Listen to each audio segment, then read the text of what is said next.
Hello and welcome back to another update where I cover the latest developments throughout the front line in the Russo-Ukrainian war. It is your host Weeb Union, and in this one there are significant developments in favor of the Russians in the Sumy region. This could be the first signs that the Russian summer offensive has begun here on the night of the 31st of May into the 1st of June. The Russians captured approximately 45 square kilometers in the northern section of the front line, with additional 5 square kilometers captured in the eastern section near Teresk, and the Ukrainians managed to recapture a square kilometer south in the Zaporizhia section of the front line. Based on this recent development, we see that the Russians have made significant advances here in the Sumy region, gaining control over the town of Oleksivka, storming the town of Kindrativka, gaining control over the northern parts and establishing a foothold within the town, gaining control over a vast area of forest lines and fields in between the two towns, connecting the front line along a wide front. The Russians stormed the northern and eastern flanks of Yunikivka along the main highway, gaining control over several forest patches along the highway, and reaching the outskirts of Yunikivka along the highway.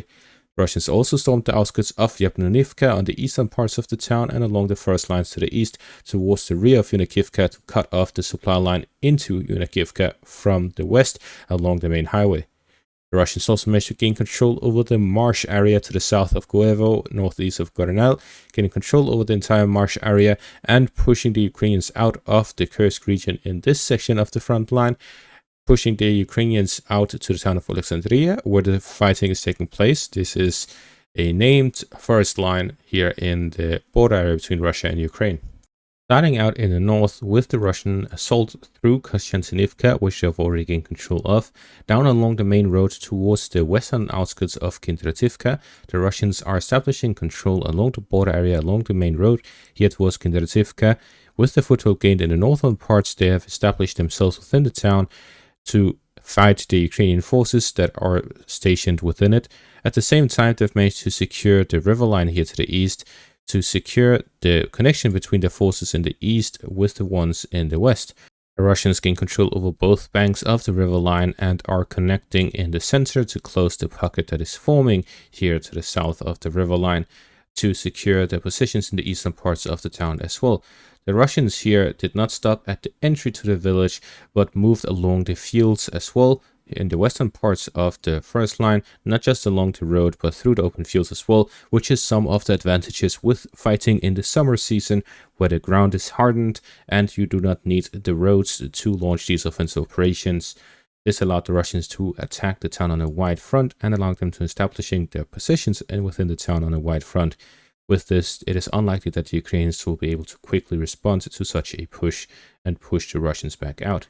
Similarly, in the direction of Oleksivka, the Russians stormed the town from multiple directions, from the fields to the northwest, from the town of Treitskoye on the Russian side of the border, and from the southern flank through Volodymyrivka. With control over the western flank of Novomykolaivka, the Ukrainian positions within that town are now exposed to 3 separate directions. The Russians are also securing the positions around Vilovodi for a push towards Varashina in the south and to flank Novomykolaivka from the flank as well. We see that the Russians are here launching operations along the main roads down towards the city of Sumy itself. The next stop beyond these towns that they are currently being fought over, such as Andrivka, Varashina, Novomykolaivka, and so on, is the towns of Okhutin and Pisarivka here along the intersection, and Kurchakivka, Novosich, and Aprivshina along the main highway to the flank of Yunikivka. There is a vast difference between the positions here that the Russians are fighting over and the rear positions within these settlements along the main highway. These are much better supplied, and there is a distance, a gap between the towns in the front line and in the rear. At the same time, striking these towns will significantly limit the supplies going towards Yunikivka in the east. The Russians are here looking to storm the frontline positions head on, and at the same time attempt to cut off the supplies deeper within the Ukrainian positions here within the Sumy region. The Russians now control 190 square kilometers within this section of the front line, which means that they control approximately the same within the Sumy region as they do within the Kharkiv region, excluding the east and western banks of the Usk river line. With the assaults directly towards Yablonivka and Yunakivka, the Russians have secured an additional road into the Sumy region, the main highway, as well as the eastern flank of it, which allows Russians to use the main highways as a reliable and steady supply line towards Yunakivka.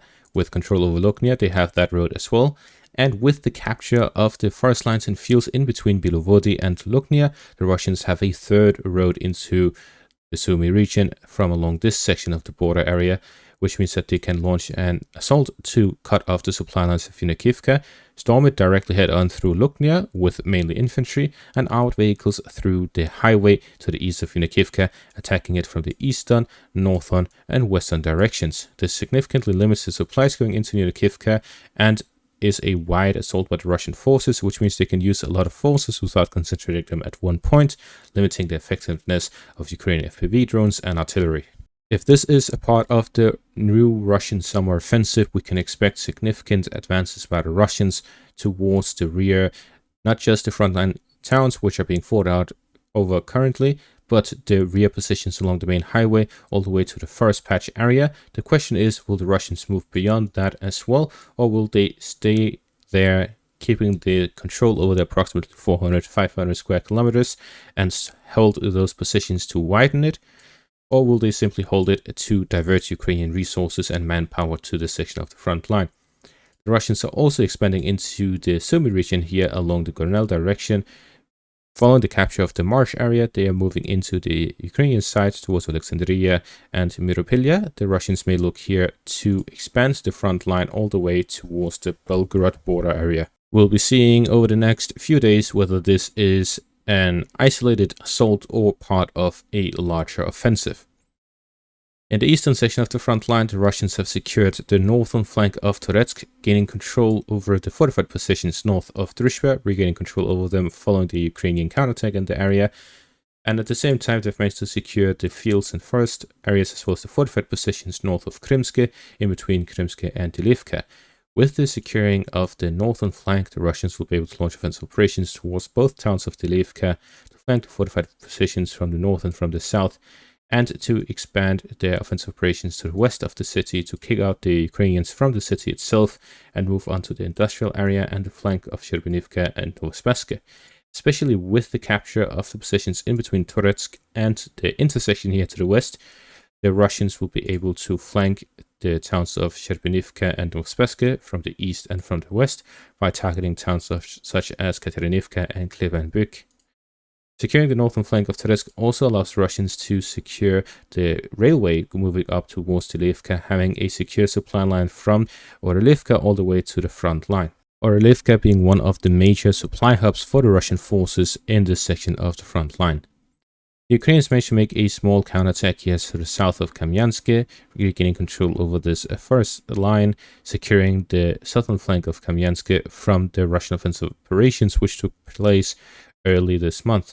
The Russians have been attempting to gain control over the southern bank of Kamyansk, however they had spread their forces out thinly, and at the same time we see that this is not a prioritized section of the front line, unlike Teresk.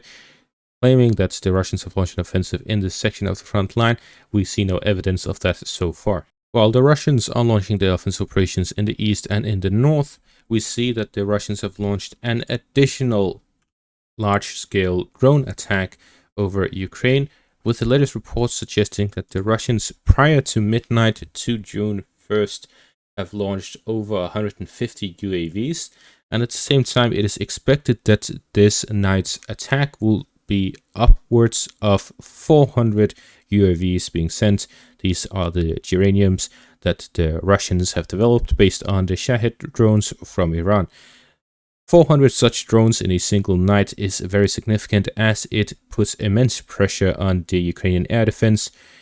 While the Russians could launch 50 missiles and some of them may be shut down, or even up to half of them being shut down, with these drones it becomes more difficult for the Ukrainian air defense to act, and much less of these missiles will be shut down.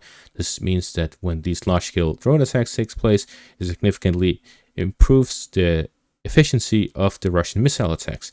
That is not to mention the fact that these drones themselves also target Ukrainian territory and may land on some deep vehicles, gathering of troops, weapon depots, and whatever else are targets for these Geran 2 drones.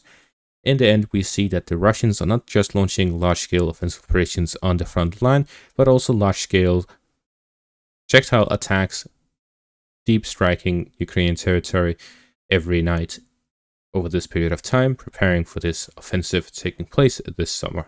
And that is going to be all for this update. Thank you for watching. Make sure to leave a like, subscribe, check out my Patreon and YouTube membership for additional content. Thank you for watching and have a great day.